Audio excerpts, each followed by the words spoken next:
So I want to show you this video. This is pretty interesting.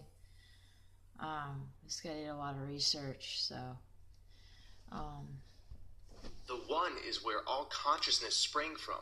In New Age circles, we call this Source. Everything is a part of Source, meaning everything initially came from the One. This deity should not be confused with a god, since it is a greater concept than a god and cannot be personified as such. The One manifests itself in a heavenly realm of light called the Pleroma. The Pleroma is also called the emanations of the Father, the treasuries of light, and the immeasurable deep. These emanations, coming from the One, are called eons. Eons, like the One, aren't exactly beings. They're spiritual attributes and concepts of the One. These eons, this pleromic matter, is aspects of consciousness itself. They're often personified and given names, joined together as spiritual lovers in the fullness of the One. The Pleroma is the totality of the 30 eons. The first 8 eons, called the Ogdod, gave way to another 10 eons called the Decad, which brought forth another 12 called the Dodecad. The last of the eons to be brought forth was Sophia. Of all the eons, the divine Sophia desired most intensely to know the origins of her own creation and the nature of the One. Seeking understanding, she let out an emanation of desire called Sophia Ekimoth that fell into a fit of confusion. For the rest of this video, we will simply call this emanation Sophia. Sophia. Yeah, Sophia is creation. We are the manifestation of creation. We are the mind of God. We are the reflections of Sophia, the black hole sun. Basically what happened is we created, and therefore we asked for,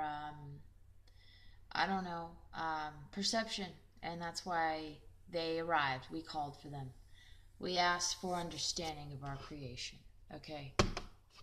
Descended into chaos and created a world of her own. She became entangled in matter. And from this entanglement, she produced what's called the Demiurge. Some say she formed this being to try and replicate the One.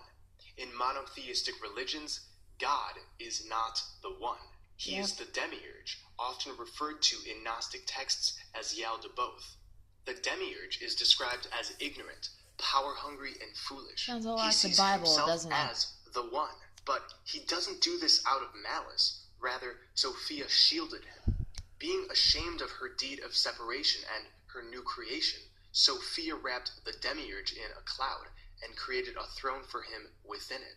Because of this, the Demiurge did not see Sophia nor any other eon, and thus concluded that he was the One, the true source. Being enveloped in his own false heavenly realm, he was unable to know the source of his power.